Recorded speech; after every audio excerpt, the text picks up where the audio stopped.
At the north end of the Solomon Chain, on the island of New Britain, was a significant station that gave Japanese forces the reinforcements, supplies, and naval might they needed to dominate the Southwest Pacific's maritime lanes. Additionally, it served as a safe haven for a sizable Japanese fighter and bomber fleet and an almost impregnable airport. Any attempt by the Allies to re-enter the Philippines was endangered by this base, which was called Rabaul. After the Allied naval triumphs in the southern Solomon Islands and the liberation of Guadalcanal in the summer of 1943, a plan was developed to seize this hazardous Japanese stronghold. The operation, known as Cartwheel, was planned by the Combined Chiefs of Staff and commanded by General Douglas MacArthur. It called for the Allied forces to advance in two large wings, while a force to the east ascended northwest up the Solomon Chain and nearly parallel to New Guinea. A force to the west would continue along the New Guinea coast. These advancing wings worked together to create a huge pincer action that would trap Rabaul. In both marches, bases and islands were to be captured in order to establish airstrips and naval bases for air support and supplies. Cartwheel represented a scaled-down version of the Allied offensive plan. It was designed to be a crucial component of the two larger prongs that would eventually threaten the Japanese occupation of the Philippines and was calculated to result in the seizure of the Admiralty Islands. MacArthur's ultimate goal was the Philippines, where he vowed to keep his word and "I shall return." President Franklin D. Roosevelt and British Prime Minister Winston Churchill, along with their military staffs, approved Cartwheel during the Casablanca Conference. Admiral William F. and MacArthur's Southwest Pacific. The general command of Bull Halsey's Southern Pacific forces was to be given to MacArthur. MacArthur would spearhead the assault up the New Guinea coast, eventually landing on New Britain and joining Halsey's troops on Rabaul, while Halsey led the drive up the Solomon's Chain to Bougainville. The first plan was to seize the base since Rabaul was isolated. However, the combined chiefs quickly concluded that avoiding Rabaul would be more successful than attacking it. The strong and well-equipped garrison did not have to be seized, and unnecessary fatalities could be prevented if it could be isolated and destroyed by air action from bases that the advancing Allied forces had secured or constructed. At first, MacArthur opposed the choice, arguing that Rabaul was too powerful to be left behind, and that it was a great harbor that would support his westward push in both a naval and air sense. However, the combined chiefs were not persuaded by MacArthur's arguments, and no attempt was ever undertaken to take Rabaul. The fact that much of MacArthur's and Halsey's forces were diverted to aid Admiral Chester W. Nimitz's push across the Central Pacific was to be yet another setback for MacArthur. MacArthur's Southwest Pacific Command was essentially reduced to a supporting role by the combined chiefs' decision. There was a push and pull between the intentions for a Central Pacific drive and the Southwest Pacific drive toward the Philippines and ultimately Japan, in addition to the competition for personnel, supplies, battleships, and transports between the European and Pacific theaters. Because of the greater maneuverability, which increased the effectiveness of his aircraft carrier task groups, Nimitz favored the Central Pacific. Many thought his motivation was to prevent MacArthur from obtaining the carriers because he considered that the waters around New Guinea were too crowded for America's growing fleet of aircraft carriers, that they would be exposed to attacks from land-based Japanese bombers. Ultimately, a compromise was made. Both drives were approved and ended up helping each other out by defending each other's flanks and preventing the Japanese from focusing hard enough on either force. Halsey retained some of his battleships and enough transports to move one reinforced division. While the 2nd Marine Division moved to the Central Pacific Drive, MacArthur retained the 1st Marine Division. The tactics used by the two commanders were different. According to historian William Manchester, Nimitz's strategy was based on carrier air power securing amphibious landings on strategic islands, which subsequently served as stepping stones through the enemy's defensive perimeters. In contrast, MacArthur's strategy was to move land-based bombers forward in successive bounds to achieve local air superiority, but that was because they were dealing with different landscapes and seascapes. Capturing airfields or tracks where airfields could be built was MacArthur's main goal when he took land, whether on tiny islands or along the coast of New Guinea. He is claimed to have stated, the progress of the bomber line determines the outcome. He viewed bomber and short-range fighter attacks as precursors to the land offensive and relied on air power as a kind of super-mobile artillery. This was also true when Cartwheel's goal was to capture Rabaul rather than just neutralize it. He was aware that in order for his forces to defeat Rabaul, they would need to take control of the airspace over New Britain. Air power would, in fact, be crucial to the Cartwheel advance, particularly to the leapfrogging up New Guinea. Following the capture of Buna and Guadalcanal during the Australians' drive from Port Moresby, Operation Cartwheel was launched, and the lessons learned from this campaign were crucial to Cartwheel's administration. Because to inaccurate intelligence reports and a lack of knowledge about the terrain, the weather, and the condition of the Allied forces, Buna's seizure proved more challenging than anticipated. The 32nd Infantry Division, designated to lead the assault, lacked jungle combat experience and had limited artillery support, while the 5th Air Force did not yet have air superiority. Immediately, the two-pronged attack against Buna came to a standstill. The conflict basically devolved into a ground force slugging match. In the unknown waters off Buna, the Navy was reluctant to put its ships at danger. Air forces dropped bombs on their own troops because they were unable to locate targets in the deep jungle. This resulted in several casualties and had a significant negative impact on morale, which was already low due to the hot, humid air and swampy, insect-infested terrain. An all-out assault throughout the whole front on November 22nd was equally unsuccessful, as was an attack against Bun in the rain on November 19th. 2 American battalions joined the Australians in a wide assault on Guadalcanal and the Saputa-Sanananda road that same day. The Americans were attempting to circumnavigate the enemy position on the road, but they made no progress. By November 30th, they had set up a roadblock behind the Japanese, cutting off the supply line to Sanananda. Maintaining this blockage against furious enemy attacks from all directions took up the following 3 weeks. Artillery and tanks were more important than rifles. The assault of tropical sickness and the heat, muggy weather wore down the soldiers. Furthermore, the officers of the 32nd had no idea how many soldiers and how strong the Japanese fortifications were. Away from the conflict and oblivious to the situation, MacArthur and Brisbane came to the conclusion that bad leadership must be the cause of the issue. General Robert Eichelberger, the commander of Aure Corps, was dispatched by him to conduct an investigation and, if required, make adjustments. Despite his reluctance, Eichelberger succeeded Maji, General Edwin Harding, as commander, although the issue was not with the ground leadership. Historian Geoffrey Perret claims that MacArthur appeared to be considering the Western Front instead than the Papuan swamps and jungles. Troops battling their way into Buna had no elbow room. It was similar to moving forward into a cave or across a bridge. Buna was not seized until reinforcements came, with improved logistical conditions and long-awaited air help. It was artillery and tanks that were needed, not weapons.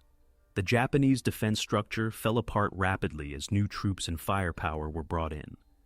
An assault along the shore was made possible by the arrival of 7 light tanks and the seasoned Australian 18th Infantry. The Australians charged between the water and the Japanese fortifications, their tanks forming a wedge. 2 American and 1 Australian brigade cleared the region in a supporting attack from the west. Even with limited firepower, more strikes eventually forced the Japanese out of the Buna area. However, in Buna, the Allies encountered what would be expected of the Japanese: robust defenses built around bunkers with overlapping fields of fire and interlocking entrenchments. Tanks and new reinforcements, whose tactics and capabilities the Japanese were unable to copy, were used in subsequent attacks up the coast following the loss of Buna. By the end of December, the 127th Infantry Regiment had advanced north along the coast. An Australian brigade had positioned tanks in front of the southern Japanese roadblock, and reinforcements had been flown in and were blocking the Japanese. Attacks on such locations by January 9th created pathways up the coast and to the west. After that, the 127th managed to close the gap between the Japanese and the coast. Papua New Guinea was in Allied control by January 16th. The Japanese holdouts needed to be defeated and the last strong points destroyed. In a characteristically ostentatious declaration, MacArthur declared that the triumph was well planned and low cost. At best, this was deceptive. The campaign was extremely expensive and not without mistakes, blunders, and carelessness.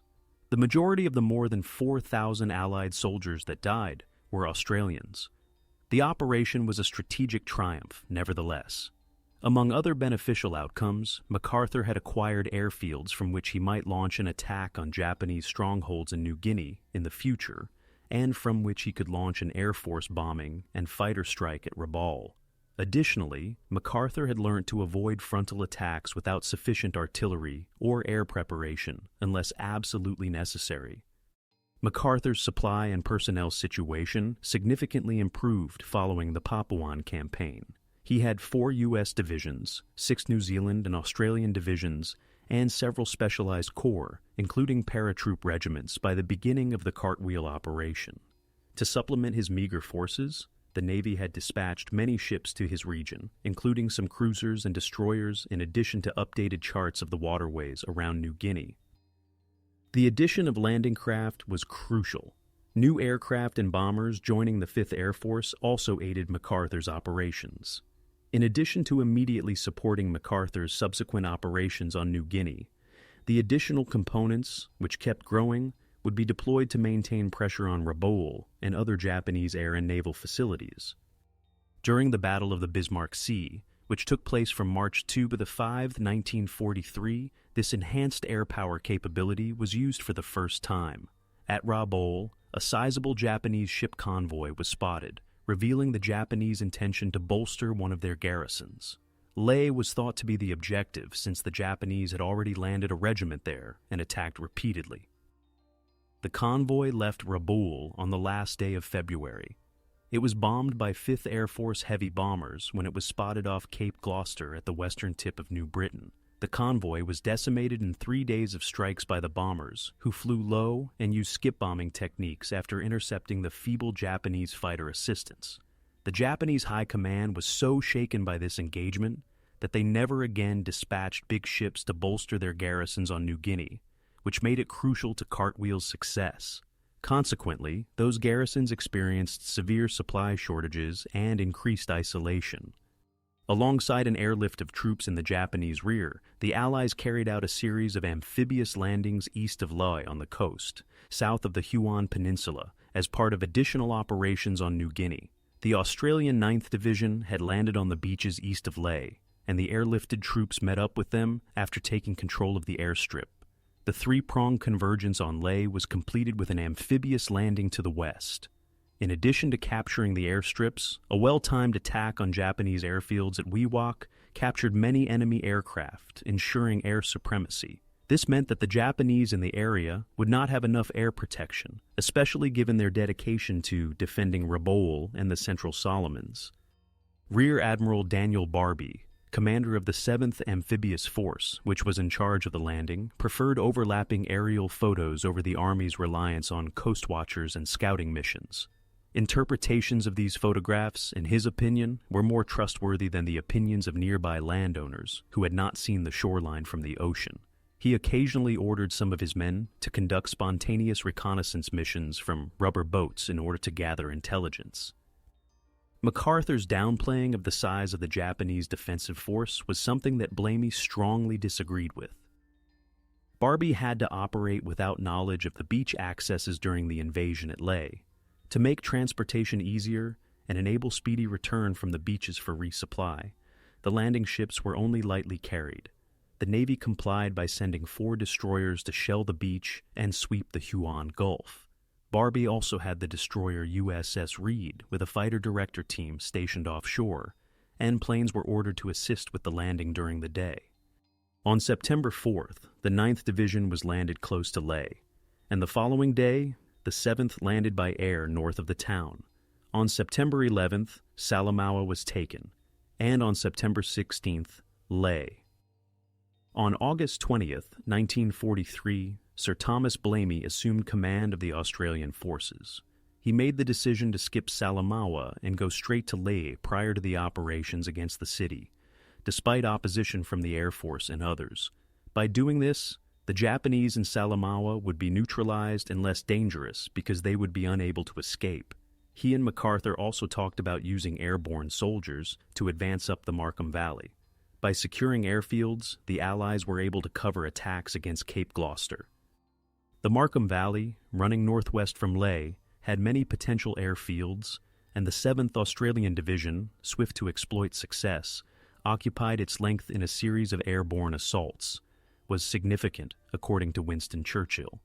All the operations were well planned and skillfully carried out, and the cooperation of all three fighting services was brought to a high pitch. Churchill said that there were disagreements and inter-service rivalries within the theater, though this may be true in a more general sense. A seaborne assault on Finschhafen, located east of Lae on the coast of New Guinea, was the next course of action. Regarding the anticipated enemy strength there, MacArthur and Blamey disagreed sharply. MacArthur minimized the size of the Japanese defense force. This disagreement led to disagreements about the appropriate size of the attacking force needed to capture Finschhafen. MacArthur believed 1 brigade would be enough for the landing, while Blamey wanted 2. Blamey ultimately ordered the 2nd to be sent in, which led to a heated argument when Barbie was hesitant to use it. It also proved out that the Japanese were more powerful than Australian intelligence had thought.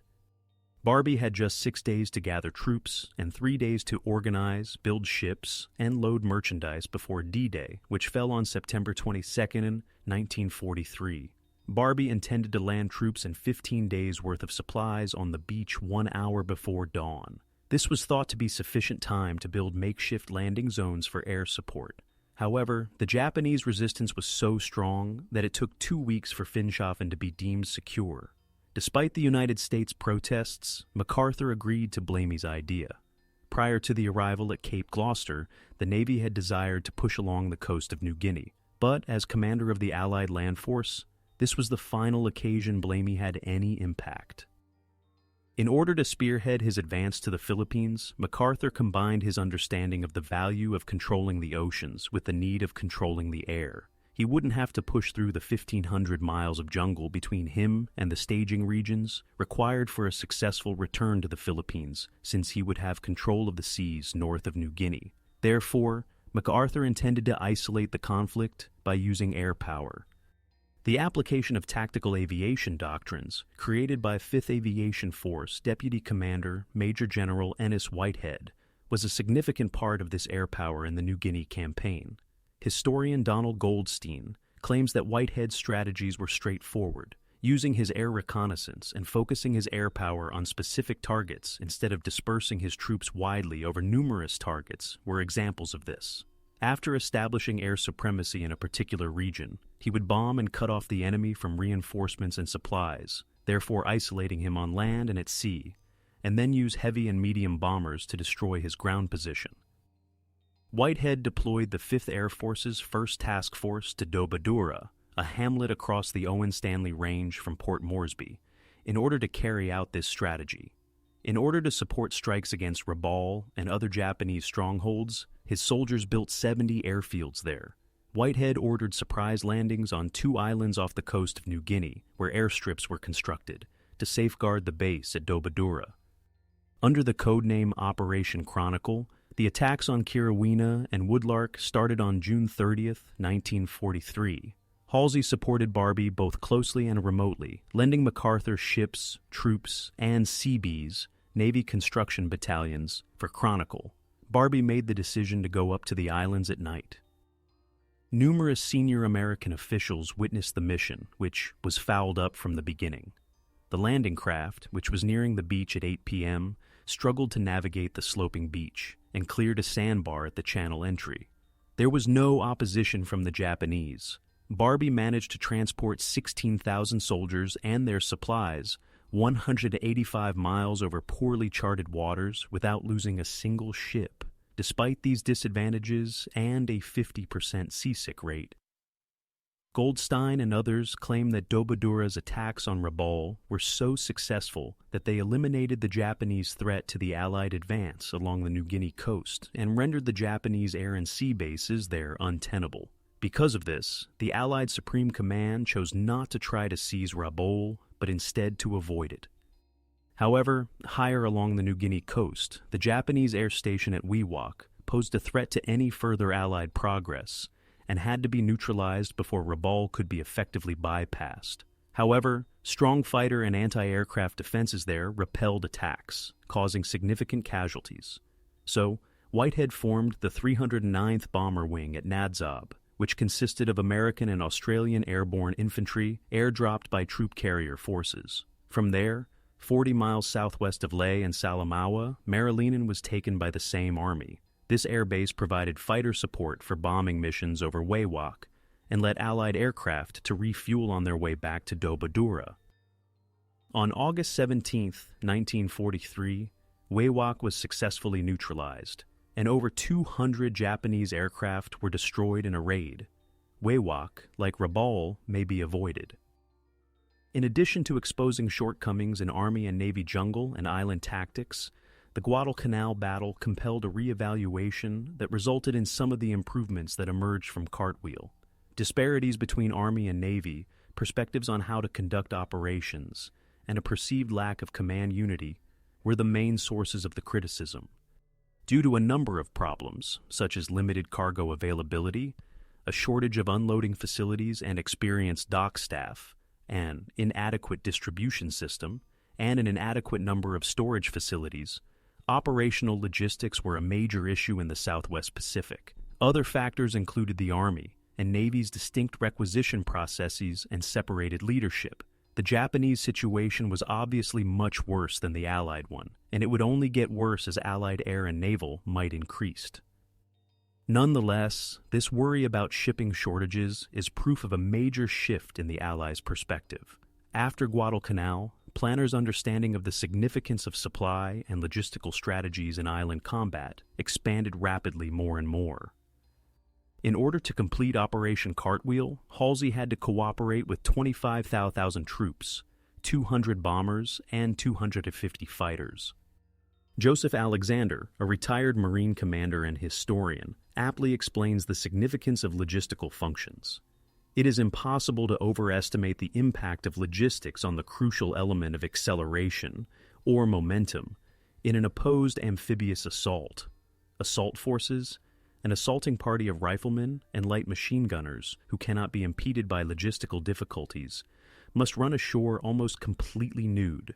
Tactical sustainability is ashore in phases, first in follow-on scheduled waves, then in designated on-call waves or floating dumps, and finally by general unloading after the beachhead has been secured to allow for an unhindered administrative flow of boats in and out, as dictated by amphibious doctrine. A disagreement arose between the landing forces and the Navy on the appropriate duration for unloading. The Marines felt that the commander in control on the beachhead should be in charge of offloading procedures. He would decide what materials were required and in what sequence. The Navy insisted on control of unloading operations to ensure that the process was as swift and orderly as possible to free up the shipping for release from the hazardous beach, because they believed that the safety of the fragile transports was of utmost importance. The Japanese responded to Allied landings by launching fierce air and surface counterattacks against the attacking forces and their ships.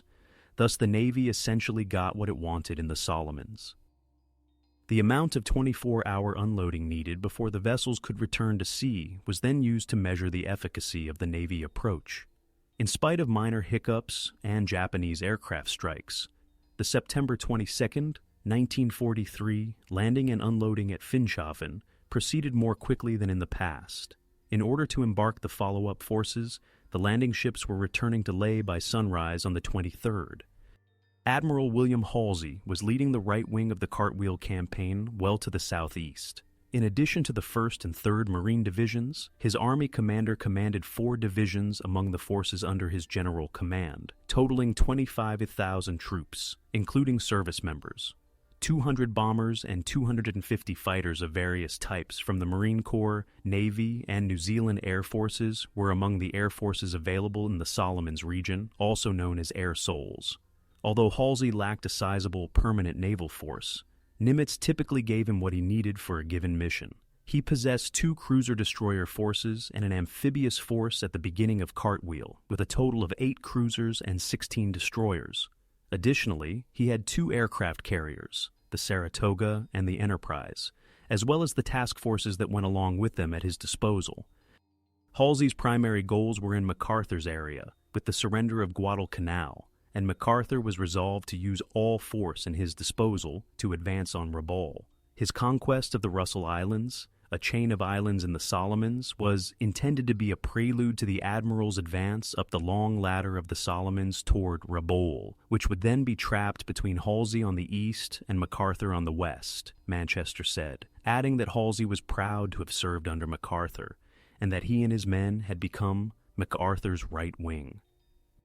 The seizure of the airfields at Munda on New Georgia Island was the first attack in Halsey's Solomon component of the Cartwheel strategy. To land a division east of the airfield, breach the Japanese defenses, and take control of the field, Halsey devised a remarkably straightforward plan. In order to stop the Japanese from fleeing, another amphibious landing would be made on the island's north coast at the same time in order to drive southwest and capture the harbor. Artillery from the nearby island of Rendova, which had previously been taken, was to support the landing teams. Although it was determined to arrive at Sege early, the first half of the plan proceeded smoothly. Relatively limited forces landed at Sege and the 3 other landing sites where there were few Japanese because there was not enough shipping to support full-scale assaults. More troops might be needed to capture Sege if the Japanese were able to do so before the Americans arrived, which would disrupt the convoluted Cartwheel schedule. After landings, an airfield was established at Sege Point, and a harbor was secured for replenishment. The main landings were rerouted east of Munda Airfield, because to concerns that Japanese forces were too powerful at the original location. The Allied units were halted by strong Japanese resistance as they advanced near Munda. Roadblocks east of Munda and reinforced lines armed with automatic guns constituted the Japanese's incredibly robust defensive. They succeeded in cutting off communication between the troops along the beach and the infantry on the Munda route. Morale plummeted, and supplies became sporadic. There was minimal progress from frontal attacks along this area. That lesson had previously been learned by MacArthur in New Guinea. Because of the difficult terrain and the obstinacy of the Japanese, the attack on the island's northern sector did not fare any better. There, too, reinforcements were needed, but the naval support task groups had their own issues. The Japanese long-lance torpedo was still superior, even if the Allies outnumbered the Japanese naval forces in the region. A ship was sunk when an American task group and a Japanese task force transporting reinforcements met. Later, another Japanese force managed to pass through despite airstrikes, but it was unable to reach the garrisons on New Georgia. However, the Allies were still unable to overcome Japanese resistance. The troops were dispirited, exhausted, and suffering from low morale, according to Maji, General Oscar Griswold, who was dispatched by Halsey to conduct an investigation. He also criticized the dual command structure and believed that the 43rd Division on the island would collapse under the strain if reinforcements were not provided quickly. As a result, more regiments were committed, doubling the size of the invading force. This increased the force's size to what it ought to have been initially. American commanders had a propensity to initially underestimate Japanese opposition, which resulted in an insufficient deployment of forces. I had to learn the lesson the hard way. After significant use of artillery and air and naval firepower to destroy the Japanese fixed fortifications, a new onslaught was ordered and started on July 25th. After sustaining significant losses, the Japanese retreated to the rear defense lines. Some retreated even further, settling into a small circle around Munda Point, which allowed the Americans to take control of the airfield. The Japanese were able to evacuate the majority of their remaining forces to the islands of Kolombangara and Baanga, nevertheless, because it took an additional 3 weeks for the Americans to seize the harbor. Soon after, the Americans took Banga. The loss of a Japanese transport convoy in the Vela Gulf off the coast essentially isolated Japanese troops on Kolombangara, who were expecting to battle for control of the island, if not try to reclaim New Georgia. Approximately 1,500 Japanese soldiers perished in the Allied attack on the convoy. By capturing the ungarrisoned island of Vela La Vela in the north, Halsey successfully cut off the Japanese forces, who were then evacuated to southern Bougainville in a series of actions. Similar to MacArthur's troops in New Guinea, the Navy was learning how to jump ahead of fortified garrisons in order to isolate and cut them off. Despite their now permanent defensive withdrawal, the Japanese still had a sizable enough naval force to evacuate their men and save them for another battle. The strategy remained the same, but the tactics were significantly changed at Bougainville, the next major test of Halsey's ascent up the Solomon's Ladder. In order to enable long-range bombers from Munda and Papua New Guinea in their attacks on Rabaul, the goal was to capture and secure air bases. On Bougainville and the neighboring islands, the Japanese maintained a sizable garrison of almost 60,000 soldiers and had constructed many airstrips. The southern tip of Bougainville, the southern offshore Shortland Islands, and the locations in the north and around the airport on the eastern shore were the Japanese forces' strongest points, according to a reconnaissance estimate. The amount of time spent on Munda and the power of the Japanese in the south led to the abandonment of the first attack plan. Empress Augusta Bay, located on the island's western side, was thus selected as the landing location. The enemy would need a considerable amount of time to redeploy in support of any endangered sites distant from Japanese garrisons because of the impenetrable jungle, the long distances, and the dispersed Japanese troops. The Japanese were repulsed with significant loss because they thought they were up against a stronger force than had actually landed.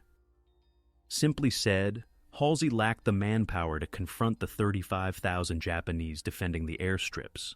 Since possession of a comparatively limited perimeter would be adequate for the construction of an airstrip, the Allied troops did not need to capture the entire island.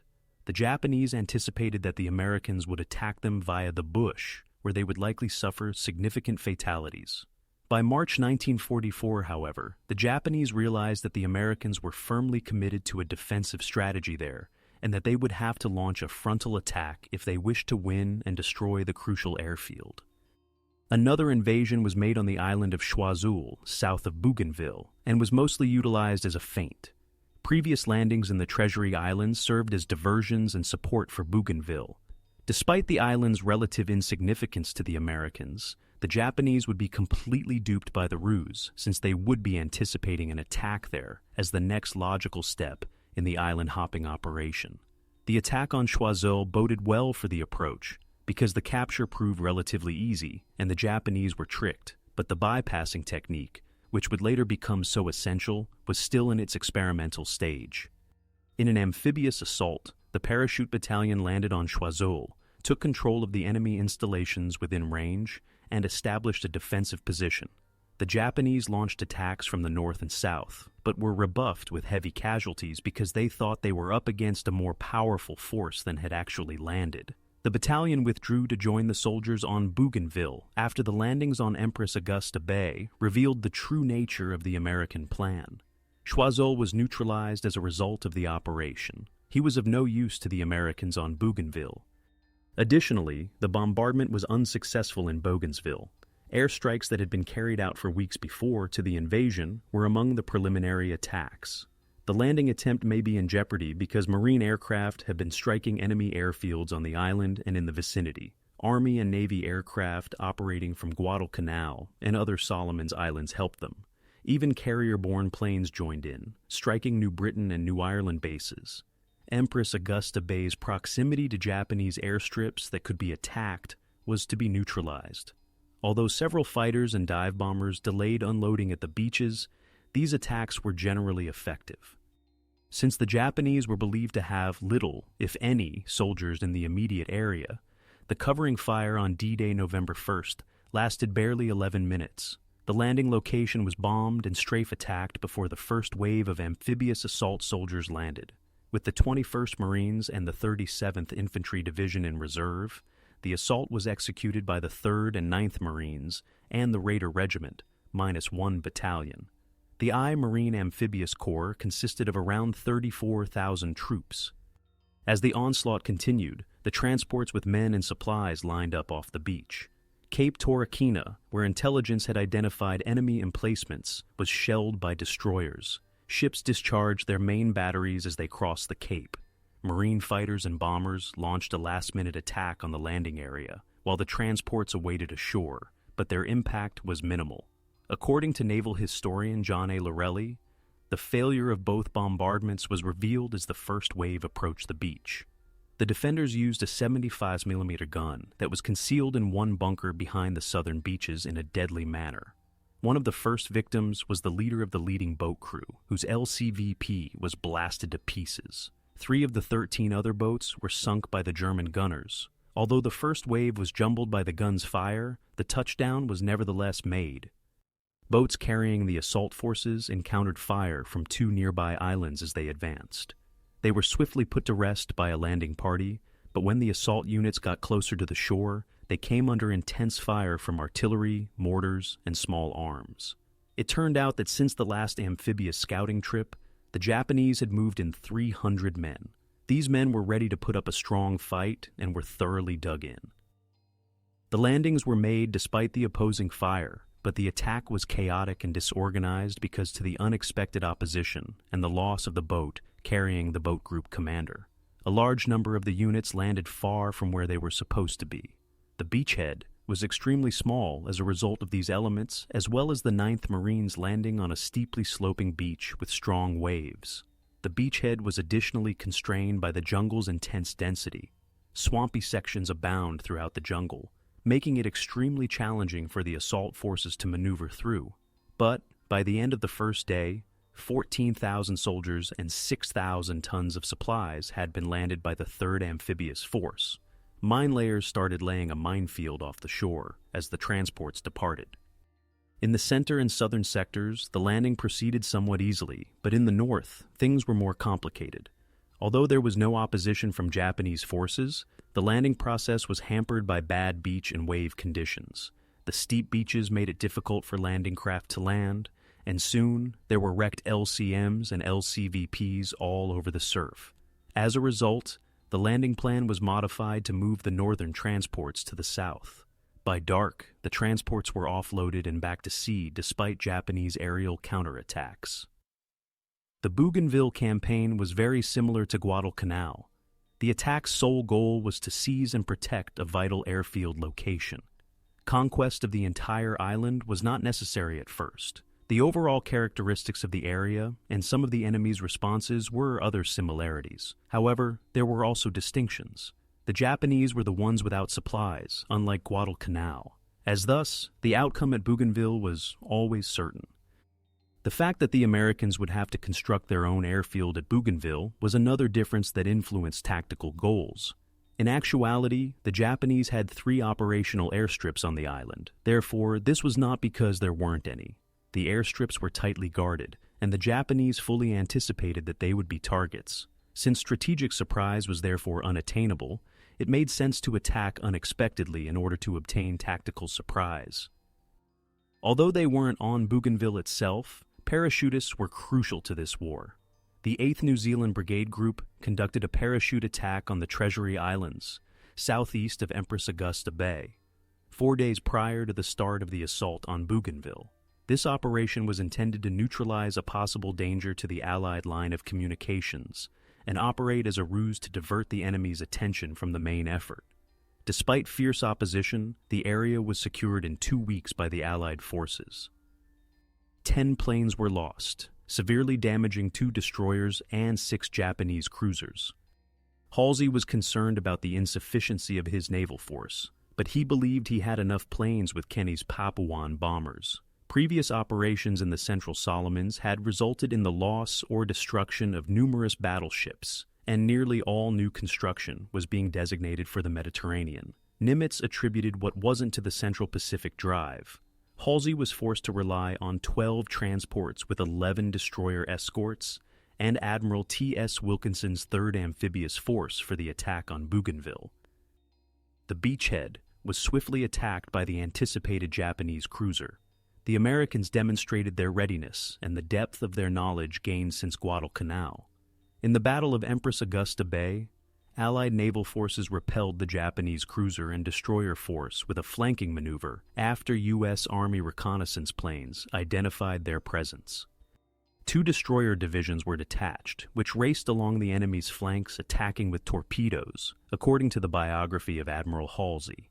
Meanwhile, Cruisers with guns fired a series of 180-degree simultaneous turns, repeatedly crossing the enemy's T, each time getting a little closer, forcing the Japanese to flee in confusion. The Americans ended the pursuit at dawn and prepared for the inevitable air attack that eventually arrived. 2 insignificant hits cost the Japanese 17 planes.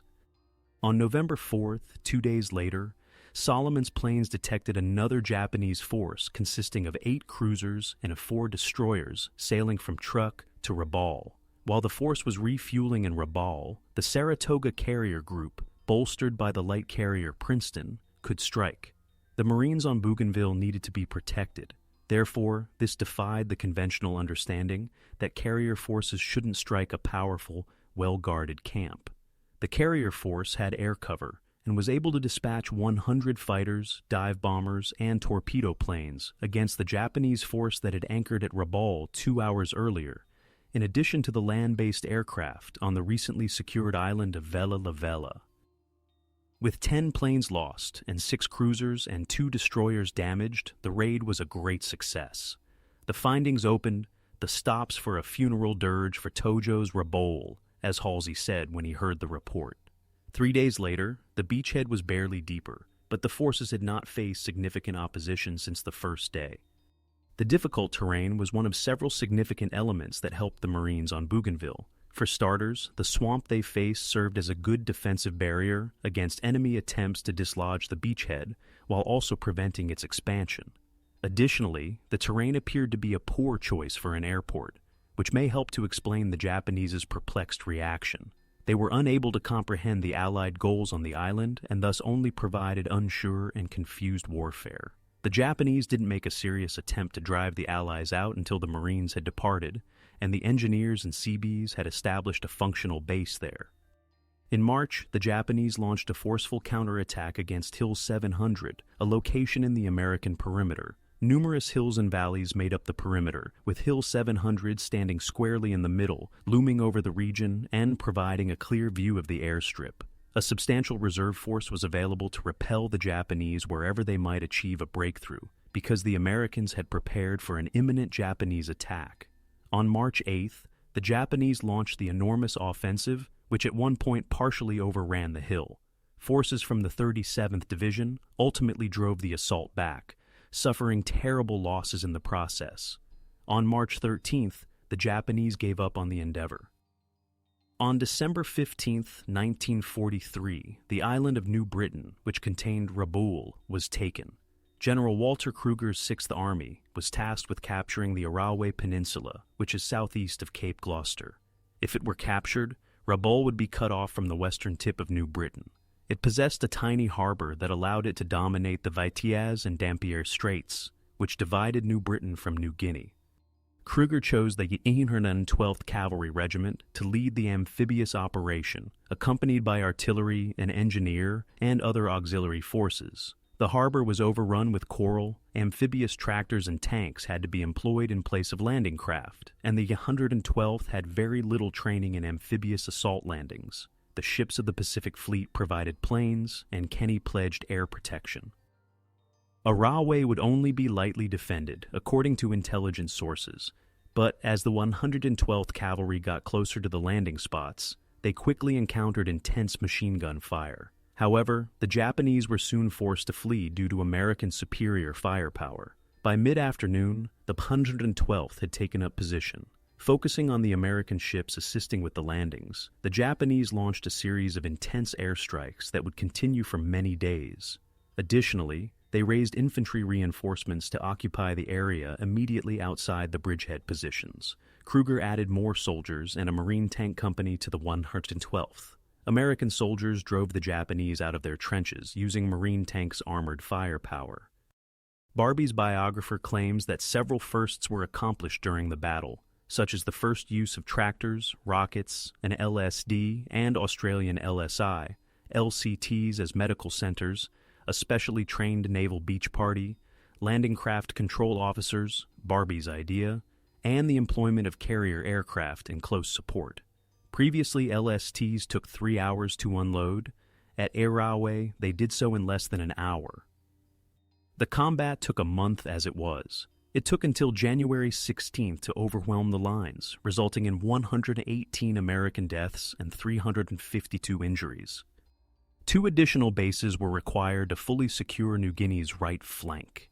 Kruger began an operation to take control of the airstrip at Cape Gloucester, on the far western tip of New Britain, at the same time that the combat was raging at Arawe. Rabaul may be neutralized by simultaneous threats from the east, west, and south due to the airstrips there and in the eastern Solomons. The attack, known as Operation Backhander, was a larger-scale prosecution of Arawe. Whitehead's air strategy and Admiral Barby's naval forces of the southern Pacific area had to coordinate for the attack on Cape Gloucester. Other amphibious operations adopted the invasion's approach of planning and coordinated attack. The target was subjected to intense daytime and nighttime airplane bombardment for a week before to the assault. Every day, shorter reconnaissance missions were also conducted to evaluate the damage and find new targets. Cape Gloucester was kept safe from Japanese reinforcement and resupply thanks to meticulous naval planning and well-coordinated maritime patrols. During the attack, naval gunfire and air support were coordinated and included prompt responses to heavy B-17 Flying Fortress bomber requests. The Japanese were exhausted by the time the Allied forces touched down.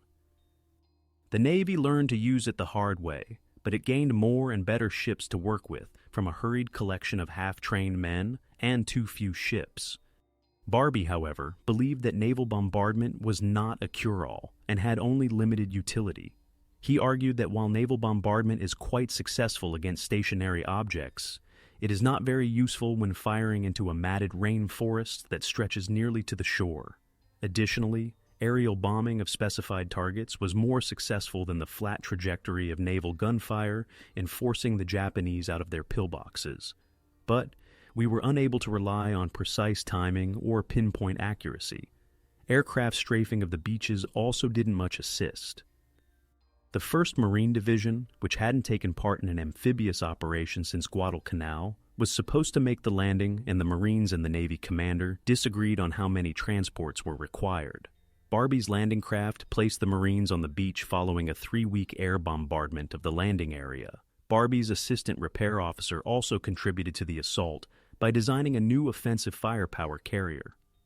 Rocket launchers were installed on 2 LCIs to provide the landing forces with close support and plunging firepower. In order to outflank the Japanese, who had positioned defensive positions around the runway, Kruger landed the men on an undefended beach around 6 miles from the airfield. The landing and offloading operations proceeded without incident, and there was minimal opposition. The operation was significantly accelerated by the new method, which was initially implemented on Bougainville, of having preloaded trucks drive from the LSTs to a specified supply area. When the Marines attacked the airfield, they faced little opposition because the Japanese had already outflanked. However, when the Marines attempted to clear the eastern jungles, Japanese resistance became more rigid. As the Americans attempted to attack a well-camouflaged bunker complex along a stream bank, subsequently known as Suicide Creek, the worst fighting occurred in a way that they were growing accustomed to. The Marines suffered severe losses and were forced to retreat for 2 days. Tanks couldn't be brought up to attack the Japanese bunkers from close range until Army engineers constructed a log route through the bush. This emphasizes how crucial American tanks were to MacArthur's assault plans, since they had the potential to partially nullify Japanese firepower. Log pillboxes and other Japanese defensive positions had to be attacked directly since they were frequently so expertly constructed and concealed that they could not be destroyed by artillery from ships or the ground. With the tanks' greater maneuverability and firepower, the Americans were able to provide close ground support. The attack on the Admiralty Islands, 200 miles northeast of Rabaul, was the next stage of the march to the Philippines. Early on, it had been believed that Rabaul's isolation would need the Admiralty's capture. Additionally, they were great locations for facilities that would help with the approach to the Philippines. On February 28, 1944, 1,000 men landed on the island of Los Negros, starting the Admiralty's invasion. MacArthur went with the soldiers. There was no opposition, and by the end of the day's operations, the attackers had taken an airport and lost 2 people dead and 3 injured. The Japanese defenders were no longer a fighting force by the end of March. following a month of fierce combat in which 326 Americans were killed and over 1,000 were injured in the Admiralties. The Japanese bastion of Rabaul was besieged when the Admiralties were taken. From Bougainville and Cape Gloucester, bombers bombarded Rabaul from sunrise to sunset, destroying installations and cutting off supplies. The massive Japanese base was rapidly turning into an asset. With 100,000 men dug in to fend off the never-to-be assault, the Japanese were already relocating ships and aircraft from Rabaul to Truk, their stronghold in the Carolines. After completing the Cartwheel, the Allies continued their advance in the direction of the Philippines. The experience that the men and commanders had gained, along with the development and refinement of winning strategies, may have been the most significant contribution to the campaign's success. Charles Koberger examines the pivotal moments of the Pacific War in his monograph on the Solomons Campaign. At the top of the list are, of course, the battles of Midway and the Coral Sea. Even more important, in his opinion, was the naval battle of Guadalcanal, which actually paved the way for the Allied assault in the Solomons and New Guinea. Koberger was also right when he said that the Solomons operation as a whole was crucial to the war effort, both strategically and in terms of the training and experience it provided the Allied military forces to keep fighting the Japanese. From a hastily assembled group of half-trained men and too few ships, the Navy acquired more and better to work with, but it had learned to use it the hard way, he states so persuasively. The entire Solomons incident served as a teaching moment for the Navy. It has paid for this with blood, ships, and airplanes. The Americans were bloodied in the Solomons, shedding their attitudes toward peace and picking up new abilities. Bookseller Douglas Sterling resides in Independence, Kentucky. He has written about several historical subjects before,